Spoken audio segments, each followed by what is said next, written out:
Mbahaye ikaze bakunzi b'Ubumwe News TV, amahoro y'Imana abane namwe aho muri hose. Nizeye ko mumeze neza kuko nibyo mbifuriza abo dukurikira aka kanya, ariko nutameze neza no kwihangana kuko ibihe niko bihora bimeze, birasimburana. Iyo wakoze icyo wagombaga gukora mu gihe wagombaga kugikorera, uratuza ibindi ukabiharira rurema, biba bizahinduka kuko nta gahora gahanze.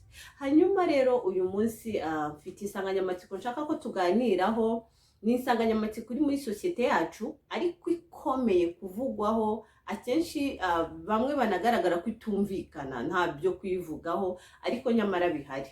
Ndashaka ko tuganira ku mpamvu zishobora gutuma umugabo akora imibonano cyangwa asambanya umukozi we wo mu rugo. Iyi ni topic, ni ibibazo abantu benshi bagenda bahura nabyo, ni ibibazo biza mu bisenya ingo muri iyi minsi, ariko wajya kubivugaho ukumva bitumvikana, ukumva n'abantu bashaka kujya ariko ibyo ni ibicuri kuvuga. Niyo mpamvu uyu munsi nyuma yo kureba hari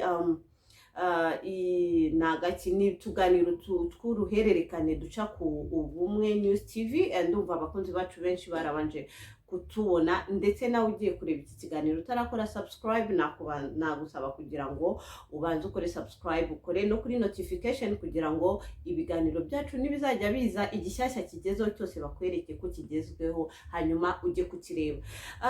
Agace gaherukaho kagaragazaga umukozi wo mu rugo witwa Uwera yasabwe imibonano mpuzabitsina na shebuja cyangwa umugabo wo muri urwo rugo, bituma nareka akazi aragenda.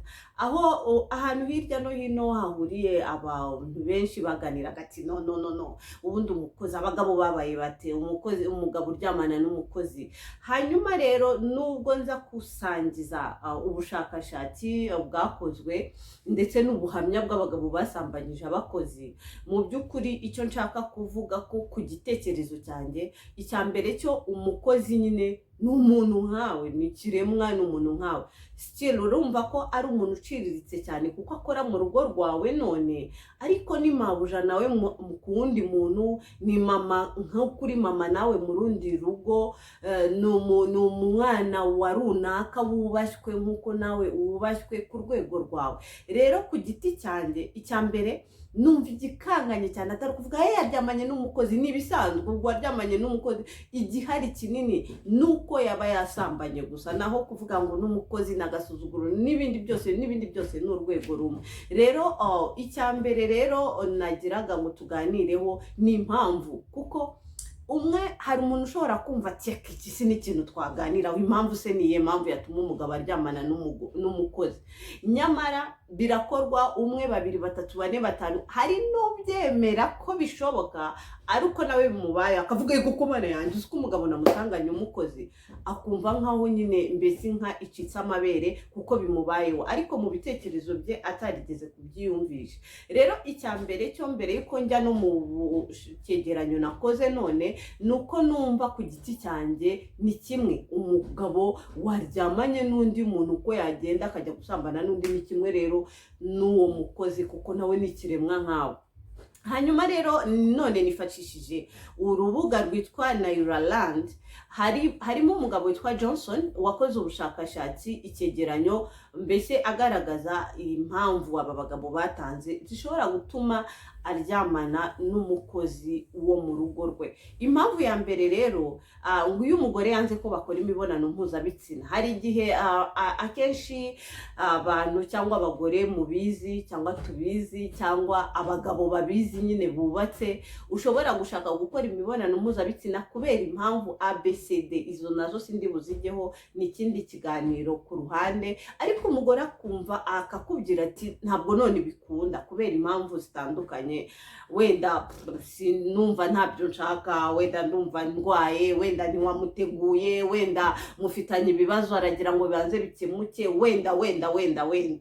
Hanyuma rero ngo iyo mpamvu yibaye akenshi hari igihe umugabo aba yageze mu rugo, nta bundi butabazi afite, nta bundi butabazi, nta wundi mwanzuro. Mu mutwe we hagahita haza ko hari ikindi kiremwa, igitsina gore kiryamye mu nzu ye, akavuga uti eka nifashishe hano. Iyo ikaba impamvu ishobora gutuma umugabo aryamana n'uyu mukozi wo mu rugo rwe. Impamvu ya kabiri, umukozi wo mu rugo nyine akora imirimo itandukanye. Rero muri ino mirimo itandukanye hashobora kubamo imirimo ituma yigaragariza cyane uyu mugabo, ku buryo aba agaragaza ingingo ze, ku buryo bishobora kugusha uyu mugabo mu ntege nke. Tuvuge niba umukozi wo mu rugo ari gukoropa, ashobora gukoropa, yakunama, wenda municaye aho n'abana na mabuja na databuja mwese mwicaye aho,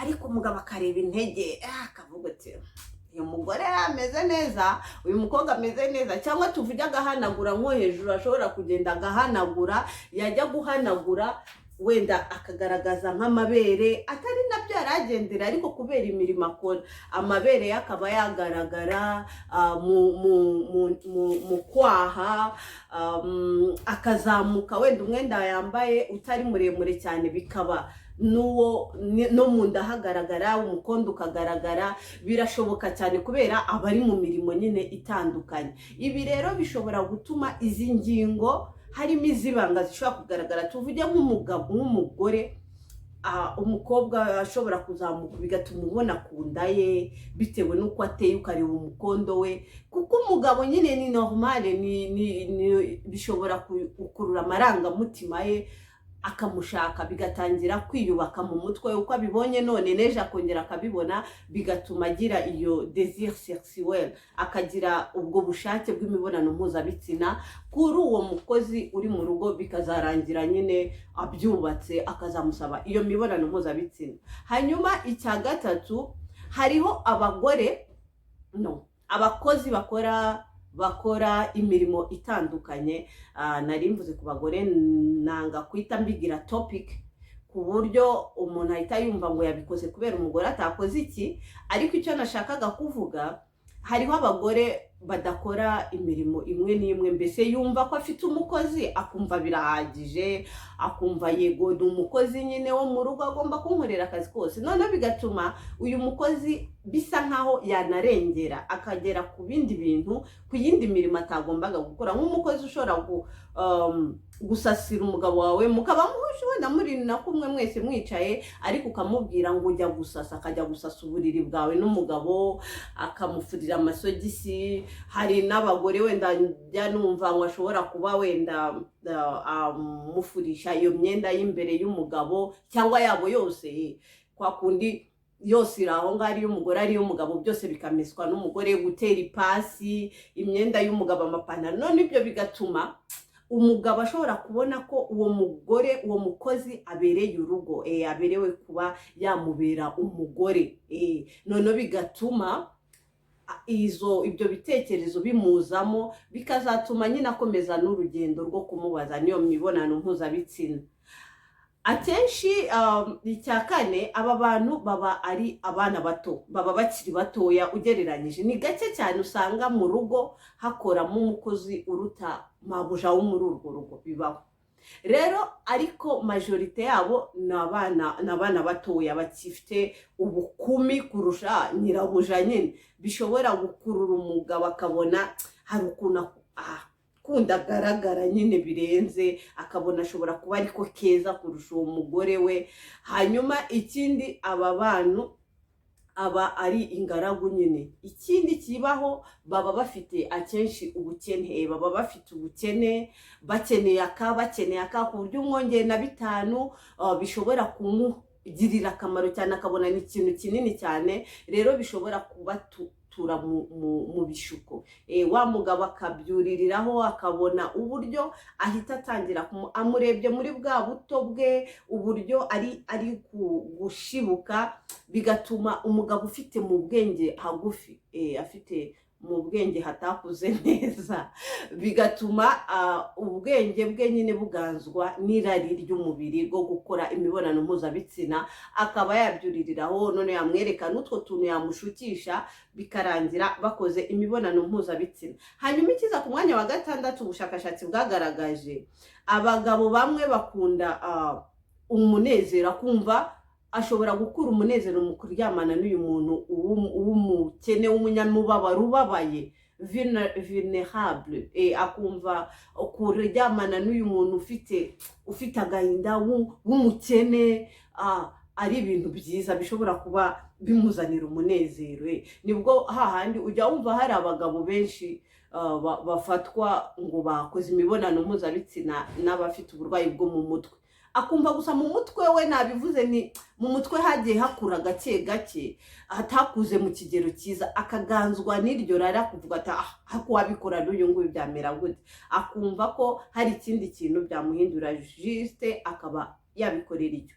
Hanyuma hari ikiza ku mwanya wa gatandatu cyaba ari n'ikifite impact nini, umugabo akaba ari umusambanyi karemano, karemano de nature, mbese akunda gusambana. Hari abantu numva bavuga ngo asambana nk'isazi.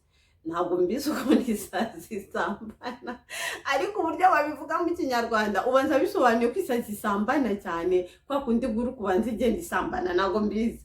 Ariko rero abo bantu, umuntu usambana nyine ntabwo uri bumwumvishe ngo uriya n'umukozi wo mu rugo, cyane ko nagarutse ko ari ikiremwa, n'ikiremwa nkawe ashobora no kugira ingingo zimwe ziri attractive kurusha izawe wowe mabuja. Rero mu gihe umugabo ari umusambanyi ariko yimereye de nature, nta yindi control afite, ibyo byo kuzana ngo ni umukozi ngo niki, nta yindi control, ahubwo ubwo birarangira nyine amusambanyije bakoze imibonano mpuzabitsina. Uretse n'umukozi wo mu rugo afite hafi cyangwa ufite uwo mubabaro, afite faiblesse nyinshi yamufatirana, hari impamvu nyinshi gusa kuko ari umusambanyi, kuko yumva nta kindi, aho abonye igitsina gore yakwikorera imibonano nta bundi bwenge, uwo nta kundi wamugeza. Ntibavuga ngo umukozi, hari n'abagore wumva ngo abaga bikora hanze, kubikora ntacyo bimbwe ariko atabikoze n'umukozi. No, umukozi ni kiremwa nkawe, ashobora rero bitewe n'ukuntu ateye ashobora kubikorera rwose, bagakora imibonano mpuzabitsina. Hanyuma rero icyanyuma aricyo cya karindwi, hariho abantu bitwa ba risk takers. Umugabo nyine akaba use ni gute mbivuga mu Kinyarwanda, ari umuntu ukunda gukora akora ibintu atarakora, cyangwa yumvanya abandi, yabonye muri filime, yumvisha amakuru akavuga ati reka bino nanjye mbikore ndebe ikizaba, kama mbaye ikizaba nzanywa umuti, akavuga ariko ubundi kano gakobwa ubundi mwasamanye. Akaba bene uwo muntu ashobora gutekereza, agatekereza ingaruka zabyo, agatekereza umugore aramutse abimenye, agatekereza n'inshingano asanzwe afite, hari utekereza ndamutswe mfashwe nkafungwa, ibyo byose akabanza akabikurura. Ariko nyuma yo kubikurura akareba post afite, akareba inshingano runaka afite, akareba umwana aramutse abimenye, umugore aramutse abimenye, uburyo byagenda, ibyo byose mu mutwe akabitondeka bikaza. Ariko nyuma yabyo akavuga reka mfate risk ndebe ukuntu byamera. Abo ngabo rero ni nkaho nikize ni nka aventure, avuga uti reka nige iki kintu kindi gishyashya ndebe uko cyaba kimeze n'uburyo cyagenda, akabikorera icyo, agatangira agatereta nyine umukozi, bagakora imibonano mpuzabitsina. Hanyuma rero impamvu ni nyinshi cyane kuko bibaho. Ndibaza dukoze nk'ubushakashatsi mu Rwanda bakadukundira aba bagabo, bakaduha ubusobanuro impamvu yatumye abikora, iri muri izi cyangwa n'indi mpamvu itandukanye. Ariko igihari nuko bibaho, tubiganire ubimenye. Niyo mpamvu hari abantu ibintu bibabaho ugasanga yahungabanye, like nta controle afite, ukabona agize ikibazo cy'ihungabana gihoraho kuko atigeze anabitekereza. Ndi kubivuga iki kiganiro ushobora gutanya no kugifungura ukumva we ntikikureba, ukavuga ibi ntago bindeba, ariko birakureba kuko hari n'abandi benshi byabaho, akavuga uti ntago bishoboka. Impamvu imwe gusa ukayishyira mu mutwe ngo umugabo usambana n'umukozi wo mu rugo, eka ntashobotse, kandi nyamara wa mukozi ni nkawe. Ahubwo reba impamvu ituma umugabo ashobora gusambana, yaba uwo nguwo yaba undi. Hanyuma namwe bagabo nyine ureba impamvu ishobora gutuma usambana uyikureho, ntabwo ari byiza mfete, bisa nabi pe, bisa nabi. Hanyuma rero mbashimiye uburyo mubana natwe, uburyo duhorana, kandi nongera gusaba utarakora subscribe kugira ngo uyikore, urabukoze. Naho ubutaha mbifuriza amahoro y'Imana, nizere ko ubutaha tuzahura mumeze neza. Bye bye.